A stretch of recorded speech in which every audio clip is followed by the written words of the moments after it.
It started like any other weekend at our cabin in the mountains. My sister had been visiting with her husband, Tom, and we were enjoying the peace and quiet, the crackle of the fireplace, the smell of pine drifting through the open windows, and the soft murmur of the nearby creek. But the serenity ended abruptly when our nightmare began. One that we had never anticipated, not even in our worst imaginations. Weeks earlier, the HOA had sent my sister letters claiming she owed thousands in fines for alleged violations, unauthorized renovations, illegal landscaping, and even accusations that the cabin encroached on neighboring property. She had ignored the letters, confident that they were baseless, and like us, had followed all local laws and permits.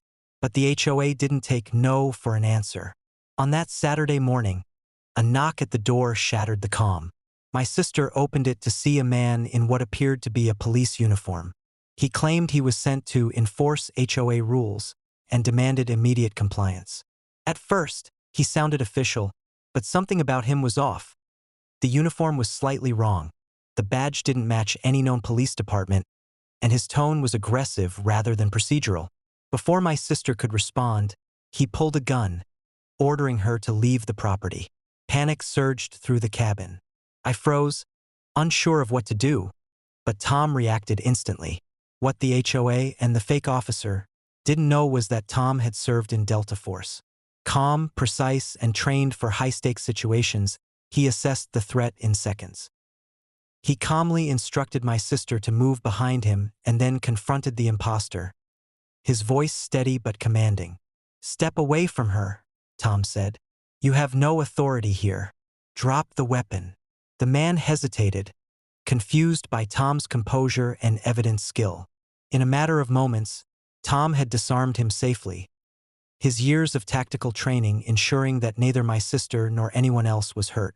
The fake officer was now cornered, realizing that this was not a situation he could control with intimidation. We called 911, explaining the situation. An impersonator in a fake uniform, armed, threatening a citizen on private property. Local police arrived within minutes and quickly secured the scene. They confirmed the man's impersonation and arrested him for criminal impersonation, trespassing, and attempted assault. The HOA, of course, claimed they had nothing to do with it. But we knew better. Their harassment had escalated into a life-threatening situation. The ordeal left all of us shaken, but grateful. My sister and I hugged, realizing how quickly a peaceful day had turned dangerous, and how crucial it was to have preparedness, training, and calm under pressure. Tom remained vigilant, making sure the cabin and property were secure for the rest of the weekend. News of the incident spread quickly through the community. Neighbors were shocked, some horrified, that an HOA could push harassment so far that someone would send a fake cop armed with a gun. We didn't press revenge, but we made sure the HOA understood that any future threats would be met with legal action and that we were fully prepared to defend ourselves.